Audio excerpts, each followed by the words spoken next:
बघितलं आज सगळीकडे तुम्ही महाराष्ट्रामध्ये बातम्या पाहिल्या असतील। माजी आमदार आणि जे मूर्त आमदार आहे त्यांच्या परिवारांच्या पेन्शनमध्ये 40,000 रुपयांनी वाढ करणारे विधायक विधान भवनामध्ये 2 मिनिटांमध्ये पास झालं। कोणी त्याच्यावर कुठली चर्चा केली नाही। ते का होऊ नये काय नाही, कारण प्रत्येक आमदारला माहिती आहे, तो विरोधी पक्षातला असू द्या सत्ताधारी असो, त्यांना माहिती आहे उद्या मी माजी होणार आहे आणि माझ्या परिवाराला लाभ मिळाला पाहिजे। आता ह्या पेन्शनला अर्थ मंत्रालयाचा विरोध असताना सुद्धा ते विधायक कसं पास झालं आणि ह्या विधायकामुळे जवळजवळ 30 कोटी रुपयाचा भार शासकीय तिजोरीवर येणार आहे। म्हणजे ज्या गोरगरीब जनतेने या आमदारांना यांच्या भल्यासाठी तिथं बसवलंय, त्यांच्या भल्याचा निर्णय न घेता स्वतःच्या भल्याचा निर्णय घेत आहे।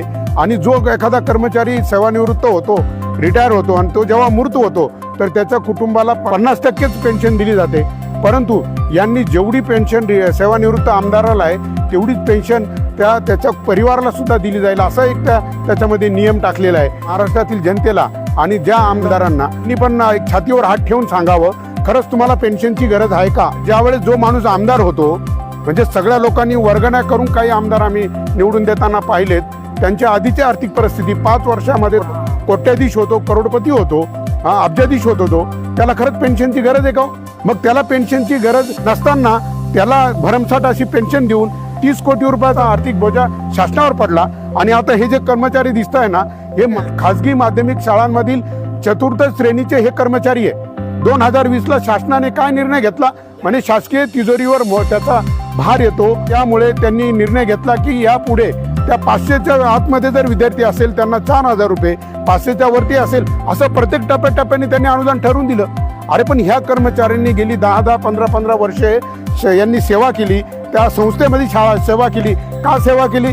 कारण उद्या मला कायमस्वरूपी केलं जाईल, मला शासनाच्या अनुदानावर घेतलं जाईल, या आशेपोटी त्यांनी काम केलंय। आणि मग आता यांना डायरेक्ट बेघर केलंय, तर त्याच्या विरोधामध्ये त्या GR रद्द करावा म्हणून आज पूर्ण महाराष्ट्रातील हजारो हे शिपाई जे आहेत खाजगी माध्यमिक शाळांचे, ते आझाद मैदानावर 2 दिवसाचं लक्षवेधी आंदोलन करणार आहे, शासनाचं लक्ष वेधायला। तर आता आपण त्यांच्याशी बोलूया। दादा, तुमचं हे जे आंदोलन आहे, आता तुम्ही उद्या आणि परवा 2 दिवस तिथं आझाद मैदानामध्ये ठिय्या आंदोलन आहे, हे आंदोलनामागील तुमचे मेन कारण काय आहेत? साहेब, आम्ही गेल्या अनेक वर्षापासून संस्थेमध्ये म्हणजे विनानुदानिक संस्थेवर काम करत होतो, परंतु शासनाने 2020 साली जो शासन निर्णय काढला की चतुर्थ श्रेणी जे कर्मचारी पद आहे हे लॅप्स करण्यासाठी शासनाने जो 2020 साली जो निर्णय काढला, त्या निर्णयामुळे आम्ही पूर्ण बेघर होऊन आज आमच्यावर अशी परिस्थिती झाली। आमच्या दैनंदिन गरजा पण आमच्या अतिशय अल्प वेतनामध्ये आमच्या त्या होत नाही। त्या विरोधात आम्ही संस्थेमार्फत कधीतरी सिनियरिटीनुसार आम्ही शासनाच्या सेवेत आम्ही सामावून होत होतो इथून मागे, पण आता इथून पुढे आम्ही या शासनाच्या सेवेत जाऊ शकत नाही या निर्णयामुळे। या निर्णयाच्या विरोधात आम्ही शासनाच्या विरोधात 24 आणि 25 हे आंदोलन आम्ही या ठिकाणी ठेवलेलं आहे।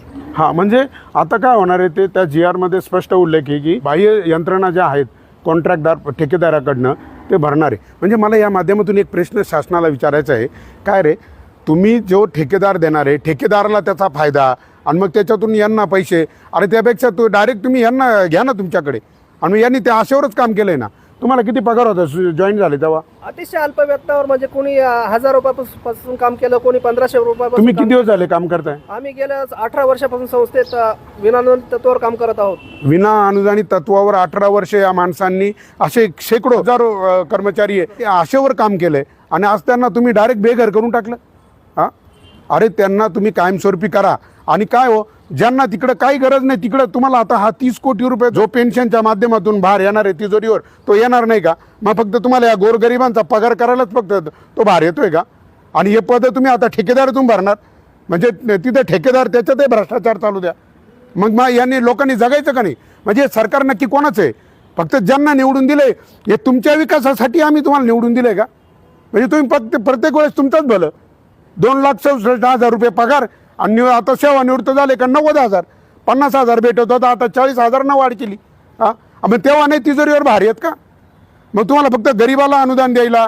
अरे उलट आमदारांना पेन्शनची खरंच गरज आहे का? महाराष्ट्रातील प्रत्येक व्यक्तीने याच्यात कमेंट करून सांगा, खरंच या आमदारांना पेन्शनची गरज आहे का? हां, अरे जग जाहीर झाले का प्रत्येक विकास कामामध्ये यांना 15% परत यांनी जो बिल पास करतो, जो एस्टिमेट बनवतो त्याला 10%, त्या खालच्या लोकल जो सरपंच उपसरपंच जे काय असतील कमिटी त्यांना वेगळं, नगरसेवक यांना वेगळं, प्रत्येक त्या कामामध्ये प्रत्येकाला तुम्ही टक्केवारी आहे। टक्केवारीच्या नावाखाली इथं भ्रष्टाचार चाललाय सगळीकडं. म्हणजे तुम्ही सगळ्यांनी अधिकारी आणि पुढारी मिळून नुसतं तिजोरी लुटायचं काय असं ठरलंय का सगळ्यांनी संगनमताना? त्याचं काही जनता मारू द्या उपाशी. म्हणजे एकतर तिकडे जिल्हा परिषद शाळांची काय अवस्था केली तुम्ही. गोरगरिबाच्या मुलांच्या शिक्षणाचा सत्यानाश केला. म्हणजे गरिबाच्या घरात तुम्हाला कलेक्टर जन्माला येऊ द्यायचा नाही, डॉक्टर जन्माला येऊ द्यायचा नाही. म्हणजे फक्त कलेक्टर, डॉक्टर, इंजिनियर सगळे तुमच्या घरात. म्हणजे ह्या गरिबांना पुढे जायचंच नाही. सांगा ना, यांना 7 आणि 8 हजारामध्ये हे काय करतील? अरे घराचं भाडंच इकडे 4 आणि 5 हजार रुपये, आणि त्याच्यामध्ये काय करणार? अरे धुणं भांडं करणाऱ्या बायांना 14 आणि 15 हजार पगार भेटतो. यांना 7 आणि 8 हजारामध्ये तुम्ही 15 वर्ष राबून घेतलं, आणि आता त्यांना सांगता की ठेकेदारी ती पदं भरायची. मग यांनी काय करायचं? मी या ठिकाणी या माध्यमातून या सगळ्यांच्या वतीनं, म्हणजे तुम्ही आता या आंदोलन कशासाठी आहे का? त्या GR वर पुनर्विचार करून तो GR रद्द करावा आणि यांना सगळ्यांना कायमस्वरूपी सेवेमध्ये घ्यावा. याच मागणीसाठी तुम्ही तिथं बसणार आहे ना. आता मी या माध्यमातून माननीय मुख्यमंत्री साहेबांना आणि पूर्ण मंत्रिमंडळ वगैरे त्यांना सगळ्यांना मी विनंती करतो की तुम्ही ह्या चतुर्थ श्रेणी कामगारांच्या या मागणीचा विचार करा. नाही तर अन्यथा यांनी जर उद्या बघा ते रस्त्यावर आले, आता माझ्याशी बोलताना मला सांगताना अक्षरशः त्यांना रडू येत होतं. जर उद्या ह्या दुःखातून, या नैराश्यातून जर कुणी काही बरं वाईट केलं, याला जबाबदार कोण राहील? याला शासन जबाबदार राहील, तुम्ही जबाबदार राहाल याला. म्हणून माझी विनंती आहे की यांच्या ह्या GRचा विचार करा, तो GR रद्द करा आणि यांना कायमस्वरूपी तुमच्या सेवेमध्ये सामावून घ्या. म्हणजे तिजोरीचा भार येतो हे कारण सांगितलं आहे. यांचा जो GR काढून ठेकेदारीमध्ये घेण्यासाठी अर्थ मंत्रालयाने विरोध केला. तुमच्या 40,000 रुपये पेन्शनच्या वाढीला कोणीच विरोध करीत नाही. मी स्वतः अधिवेशनामध्ये आता 4 दिवस होतो, विरोधी पक्षाच्या आमदारांना भेटून पाहिलं, सगळ्यांना भेटून पाहिलं का मध्ये विधान भवनामध्ये तुम्ही लक्षवेधीमध्ये हे प्रश्न मांडा, ते प्रश्न मांडा, कोणीच मांडायला तयार नाही.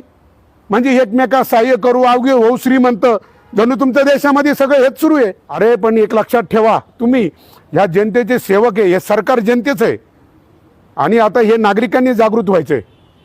नक्कीच हे सरकार, हे मुख्यमंत्री साहेब, मी तुम्हाला विनंती करतो यांचा हा GR रद्द करून यांना कायमस्वरूपी करा. जय जवान, जय किसान, जय जवान, जय किसान.